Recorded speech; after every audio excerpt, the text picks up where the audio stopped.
ನಮಸ್ಕಾರ ಎಲ್ರಿಗೂ. ಎಲ್ಲರೂ ಹೇಗಿದ್ದೀರಾ? ನಾವು ಚೆನ್ನಾಗಿದ್ದೀವಿ. ನೀವು ಹೆಂಗಿದ್ದೀರಾ? Welcome to my vlog. Morning ಎದ್ದ ತಕ್ಷಣವೇ ಅವಕಾಡೋ ಸ್ಮೂದಿನ ಕೊಟ್ಟಿದ್ದೆ, ಮಮ್ಮಿ ರೆಡಿ ಮಾಡಿದ್ರು. ಅದಾದಮೇಲೆ ಲಾಸ್ಟ್ ವೀಡಿಯೋದಲ್ಲಿ ನಾನು ಹೇರ್ಸ್ಗೆ ಮೆಹಂದಿ ಅಪ್ಲೈ ಮಾಡಿದ್ದೆ, ಹಾಗಾಗಿ ತುಂಬ ಹಾರ್ಡ್ ಆಗಿಬಿಟ್ಟಿತ್ತು. ಅದಕ್ಕೆ ಮೊಸರನ್ನ ಅಪ್ಲೈ ಮಾಡಿದ್ದೆ. ನೆಕ್ಸ್ಟ್ ಮಮ್ಮಿ ಬ್ರೇಕ್ಫಾಸ್ಟಿಗೆ ಮ್ಯಾಗಿ ಮಾಡಿದ್ರು. ಹಶಾಗೆ ಮಾತ್ರ ಸಪ್ರೇಟಾಗಿ ಮ್ಯಾಗಿನ ತೆಗೆದಿಟ್ಟಿದ್ರು, ನಮಗೆ ಮಾತ್ರ ಸ್ಪೈಸಿಯಾಗಿರೋ ಟೆಂಪ್ಟಿಂಗ್ ಮ್ಯಾಗಿ ಮಾಡಿದರು. ನಾನು ಅದು ನೋಡ್ದೇ ಬಾಯಲ್ಲಿ ಹಾಕ್ಕೊಂಡು ಬಿಸಿ ಮ್ಯಾಗಿನ ಬಾಯಿನ ಸುಟ್ಕೊಂಡ್ಬಿಟ್ಟು ಅಷ್ಟು ಚೆನ್ನಾಗಿ ಟೇಸ್ಟ್ ಆಗಿಬಿಟ್ಟಿತ್ತು. ಮಧ್ಯಾಹ್ನಕ್ಕೆ ಪನ್ನೀರನ್ನ ನಾನು ಮಾಡ್ತೀನಿ ಅಂತೇಳಿ ಮಧ್ಯಾಹ್ನಕ್ಕೆ ಪನ್ನೀರ್ ರೆಡಿ ಮಾಡಿದೆ. ಏನಿಲ್ಲ, ಒಂದು ಜಾರಿಗೆ ಸ್ಯಾಲೋ ಫ್ರೈ ಮಾಡಿರೋ ಟೊಮ್ಯಾಟೊ, ಈರುಳ್ಳಿ ಮತ್ತು ಹಸಿಮೆಣ್ಸಿನ್ಕಾಯಿ 1 ಅವರ್ ಮುಂಚೆನೇ ಕ್ಯಾಶ್ಯೂನ ಸೋಕ್ ಮಾಡಿಟ್ಟೆ. ಅದನ್ನ ಆ್ಯಡ್ ಮಾಡಿ ಚೆನ್ನಾಗಿ ಗ್ರೈಂಡ್ ಮಾಡಿ ಈ ಥರ ಪೇಸ್ಟ್ ಆಗಬೇಕು, ಸ್ಮೂತ್ ಪೇಸ್ಟು. ಅದಕ್ಕೆ ತಡ್ಕ ಕೊಡೋಕ್ಕೆ ಅಂತೇಳಿ ಜಿಂಜರ್ ಗಾರ್ಲಿಕ್ನ ಹಾಕಿ ಮೀನ್ಸ್ ಚೆಚ್ಚುತ್ತಾ ಇದ್ದೆ. ನಿಮ್ಮ ಕಡೆ ಜಿಂಜರ್ ಗಾರ್ಲಿಕ್ ಪೇಸ್ಟ್ ಇದ್ದರೆ ಅದನ್ನು ಆ್ಯಡ್ ಮಾಡ್ಬೋದು.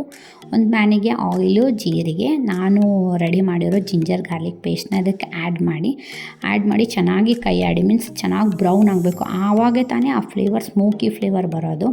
ನೆಕ್ಸ್ಟ್ ಒಂದು ಆನಿಯನ್ನು ಮತ್ತು ಒಂದು ಕ್ಯಾಪ್ಸಿಕಮನ್ನು ದೊಡ್ಡದಾಗಿ ಸ್ಕ್ವೇರಾಗಿ ಕಟ್ ಮಾಡಿ, ಇದು ಬಾಯಲ್ಲಿ ಬರ್ತಿದ್ರೆ ಚೆನ್ನಾಗಿ ಟೇಸ್ಟ್ ಬರುತ್ತೆ. ಹಂಗಾಗಿ ಹೋಮ್ ಮೇಡ್ ಪನ್ನೀರ್ ಇರೋದ್ರಿಂದ ಆ ಎಡ್ಜಸ್ನ ಕಟ್ ಮಾಡಿ ಪನ್ನೀರ್ನ ಚಿಕ್ಕ ಚಿಕ್ಕ ಕ್ಯೂಬ್ಸಸ್ ಆಗಿ ಕಟ್ ಮಾಡಿದೆ. ಅವನ್ನ ಸ್ಯಾಲೋ ಫ್ರೈ ಮಾಡ್ಕೊತೀನಿ.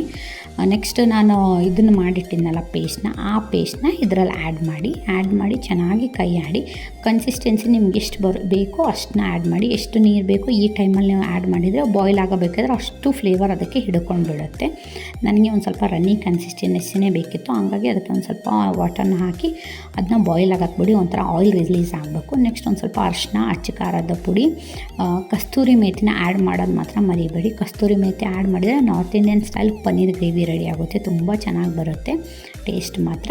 ಆ ಕಡೆ ಪನ್ನೀರ್ನ ಸ್ಯಾಲೋ ಫ್ರೈ ಆಗಕ್ಕೆ ಬಿಟ್ಟಿದ್ದೆ. ಲಾಸ್ಟಿಗೆ ಸಾಲ್ಟ್ ಎಷ್ಟು ಬೇಕೋ ಅಷ್ಟು ಸಾಲ್ಟ್ನ ಆ್ಯಡ್ ಮಾಡಿ ಪನ್ನೀರ್ನ ಇದರಲ್ಲೇ ಆ್ಯಡ್ ಮಾಡಿದರೆ ಆಯಿತು. ಪನ್ನೀರ್ ನಿಮಗೆ ಒಂದು ಸ್ವಲ್ಪ ಸ್ಯಾಲೋ ಫ್ರೈ ಮಾಡಿಕೊಂಡು ಗೋಲ್ಡನ್ ಕಲರ್ ಬಂದಮೇಲೆ ಪನ್ನೀರ್ ಆ್ಯಡ್ ಮಾಡಿ. ನೋಡಿ ಗ್ರೇವಿ ಎಷ್ಟು ಚೆನ್ನಾಗಿ ಕ್ರೀಮಿಯಾಗಿ ಕಾಣಿಸ್ತಿದೆ. ಲಾಸ್ಟಿಗೆ ಕೊತ್ತಂಬರಿ ಸೊಪ್ಪನ್ನ ಚೆನ್ನಾಗಿ ಕಟ್ ಮಾಡಿ ಅದನ್ನು ಕೈ ಆಡಿದರೆ ನೋಡ್ಬೋದು ಎಷ್ಟು ಚೆನ್ನಾಗಿ ಅನ್ನಿಸ್ತಿದೆ ಅಂತೇಳಿ. ಒಂದು 10 ನಿಮಿಷ ಅವನ್ನೆಲ್ಲ ಸೋಕಾಗಕ್ಬಿಟ್ಟು ನಿಮಗೆ ಇಷ್ಟ ಆಗಿರೋ ಚಪಾತಿ, ರೋಟಿ ಜೊತೆ ತಿನ್ಬೋದು. ಮಮ್ಮಿ ಚಪಾತಿನ ಮಾಡಿದರು, ಆ ಚಪಾತಿ ಜೊತೆ ನೆಂಚ್ಕೊಂಡು ತಿಂದರೆ ಸಖತ್ತಾಗಿತ್ತು ಟೇಸ್ಟ್ ಮಾತ್ರ.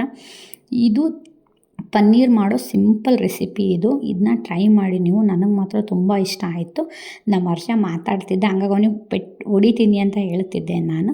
ನೈಟಿಗೆ ನಾವು ಏನು ಮಾಡಿದ್ವಿ ಅಂದರೆ, ಮಮ್ಮಿ ಒಂದು ಸ್ವಲ್ಪ ನಮ್ಮದು ಕಬೋರ್ಡ್ನ ಕ್ಲೀನ್ ಮಾಡೋಣಮ್ಮ ಅಂತ ಕರೆದ್ರು. ಹಂಗಾಗಿ ಎಲ್ಲ ಕಬೋರ್ಡಲ್ಲಿರೋ ಫಸ್ಟ್ ಬಟ್ಟೆನೆಲ್ಲ ತೆಗೆದು ಬೆಡ್ ಮೇಲೆ ಹಾಕ್ಬಿಟ್ವಿ. ಅವನ್ನೆಲ್ಲ ಫೋಲ್ಡ್ ಮಾಡಿ ಇಡೋಕ್ಕೆ ಫುಲ್ ನೈಟೇ ಆಗೋಗ್ಬಿಡ್ತು ನಮಗೆ. ಅದು ವಿಡಿಯೋನ ಮಾಡ್ಕೊಂಡು